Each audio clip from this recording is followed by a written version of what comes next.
साथियों, भारत के संविधान का आर्टिकल 16 कहता है कि देश के सभी युवाओं को समान अवसर मिलना चाहिए नौकरियों में और नौकरियों के लिए होने वाली प्रतियोगी परीक्षाओं में या प्रोफेशनल कोर्सेज में।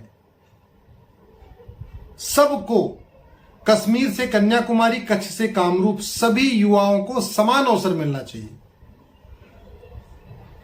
मैं आपसे जानना चाहता हूं, क्या वर्तमान समय में सबको समान अवसर मिल रहा है क्या? नीट की परीक्षा हो, मेडिकल की या इंजीनियरिंग की परीक्षा हो, जेई, या सेना में जाने के लिए एनडीए की परीक्षा होती है, आईएएस की परीक्षा होती है, और भी जितने भी मुख्य परीक्षाएं होती हैं, सबका पेपर तो एक होता है और वो पेपर सबके लिए होता है। ऐसा नहीं होता कि कश्मीर वालों के लिए अलग पेपर होगा, कन्याकुमारी वालों के लिए अलग पेपर होगा, लद्दाख वालों के लिए अलग पेपर होगा, लक्षद्वीप के लिए अलग पेपर होगा। पेपर एक होता है, लेकिन जो किताबें चल रही हैं वो बिल्कुल अलग अलग चल रही हैं। लक्षद्वीप का बच्चा अलग किताब पढ़ रहा है, लद्दाख का बच्चा अलग किताब पढ़ रहा है, यूपी का बच्चा अलग किताब पढ़ रहा है और बिहार का बच्चा अलग किताब पढ़ रहा है। तो जो आर्टिकल 16 कहता है सबको समान अवसर, वो कैसे संभव है? सबको समान अवसर तभी मिल सकता है जब या तो जिस तरीके से वन नेशन वन एग्जाम हो रहा है, सारे एग्जाम नेशनल लेवल पे हो रहे हैं, उसी तरीके से one nation one education board हो और वन नेशन वन सिलेबस हो। कंटेंट सबका एक हो, सिलेबस सबका एक हो। वो सरकारी स्कूल में पढ़े, प्राइवेट स्कूल में पढ़े, कॉन्वेंट में पढ़े, सरस्वती शिशु मंदिर में पढ़े, महंगे स्कूल में पढ़े, सस्ते स्कूल में पढ़े, मिडिल क्लास का बच्चा हो, लोअर क्लास का बच्चा हो, मंत्री का बच्चा हो, संतरी का बच्चा हो, कंटेंट सबका एक हो, यानी किताबें सबके लिए एक हो, तब सबको समान अवसर मिलेगा। और अगर ये ऐसा नहीं हो सकता तो दूसरा तरीका क्या है? IAS, JEE, NEET, NDA, CLAT, bank, railway, सबका एक पेपर यूपी बोर्ड के हिसाब से बने, एक पेपर बिहार बोर्ड के हिसाब से बने, एक पेपर बंगाल बोर्ड के हिसाब से बने, एक पेपर केरल बोर्ड के हिसाब से बने, एक पेपर लद्दाख के बोर्ड के हिसाब से बने, एक पेपर जो है अपना राजस्थान बोर्ड के हिसाब से बने। दो ही तरीका है, या तो one nation one education board हो, वन नेशन वन सिलेबस हो, अन्यथा जितने भी कॉम्पिटिटिव एग्जाम्स हैं, IAS, PCS, NDA, CLAT, bank, railway, NEET, JEE, सबके पेपर राज्यवार बने, राज्यों के हिसाब से बने। लेकिन सारे पेपर राज्यों के हिसाब से क्यों बनाना? हम ये कह रहे हैं कि जब संविधान कहता है सबको समान अवसर मिलना चाहिए, तो हम समान शिक्षा क्यों नहीं लागू कर देते? हमारे महापुरुष भी यही चाहते थे, बाबा साहब आंबेडकर भी यही चाहते थे पूरे देश में समान शिक्षा हो, लोहिया जी यही चाहते थे पूरे देश में समान शिक्षा हो। समाजवाद का तो कॉन्सेप्ट ही समानता का है। समाजवाद का मतलब चीजें समान हो, साम्यवाद का मतलब चीजें समान हो। दुनिया के कई देशों में समान शिक्षा पहले से लागू है। भारत का संविधान भी आर्टिकल 16 भी कहता है सबको समान अवसर दो। समान अवसर तभी मिलेगा जब समान शिक्षा होगी। लेकिन इसमें समस्या है। समस्या यह है कि देश में जो एजुकेशन माफिया है, स्कूल माफिया, जो 10,000 रुपए, 15,000 रुपए, 20,000 रुपए महीने फीस ले रहे हैं, वो नहीं चाहते भारत में one nation one education board लागू हो। क्योंकि आईसीएसई बोर्ड वाले अपनी अलग दुकान चलाना चाहते हैं, सीबीएसई बोर्ड वाले अपनी अलग दुकान चलाना चाहते हैं। ये चाहते नहीं सीबीएसई आईसीएसई आपस में मर्ज हो जाए। ये चाहते नहीं जिस तरीके से वन नेशन वन टैक्स हुआ है ऐसे वन नेशन वन सिलेबस हो जाए। तो स्कूल माफिया नहीं चाहता one nation one education board हो।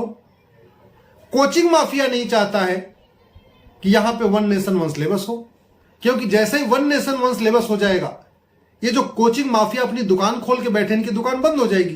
क्यों आदमी कोई कोचिंग करेगा? जब पूरे देश का सिलेबस एक हो जाएगा, फिर तो अपने अपनी मेहनत करेंगे बच्चे, अपने स्कूल में मेहनत करेंगे, कोचिंग जाने की जरूरत ही नहीं। जो सिलेबस होगा उसी से आईआईटी का पेपर होगा, जो सिलेबस होगा उसी से जेई का पेपर होगा, जो सिलेबस होगा उसी से क्लैट और एनडीए और बैंक का पेपर होगा। तो क्यों कोई कोचिंग जाएगा? और किताब माफिया नहीं चाहते पूरे देश में एनसीईआरटी की किताब लागू हो, क्योंकि किताब माफिया अपनी प्राइवेट किताबों के द्वारा जो लूट रहे हैं। जो किताब एनसीईआरटी की 50 रुपए की मिलती है, प्राइवेट उसी किताब को जो प्राइवेट बुक पब्लिशर है उसको 500 रुपए की बेचते हैं। तो ये 3 तरीके के माफिया हैं, स्कूल माफिया, कोचिंग माफिया और किताब माफिया। स्कूल माफिया नहीं चाहते कि सारे एजुकेशन बोर्ड मर्ज हो, सीबीएसई आईसीएसई आपस में मर्ज हो, यूपी बोर्ड बिहार बोर्ड सब आपस में मिला के one nation one education board यानी एक देश एक शिक्षा बोर्ड यहां पे लागू हो। कोचिंग माफिया नहीं चाहते कि जितने तरीके के सिलेबस चल रहे हैं इनको मिला के एक कॉमन सिलेबस बने, कॉमन करिकुलम बने। और बुक माफिया नहीं चाहते कि प्राइवेट जो लूट चल रही है किताबों के द्वारा ये बंद हो और एनसीईआरटी पूरे देश में लागू हो।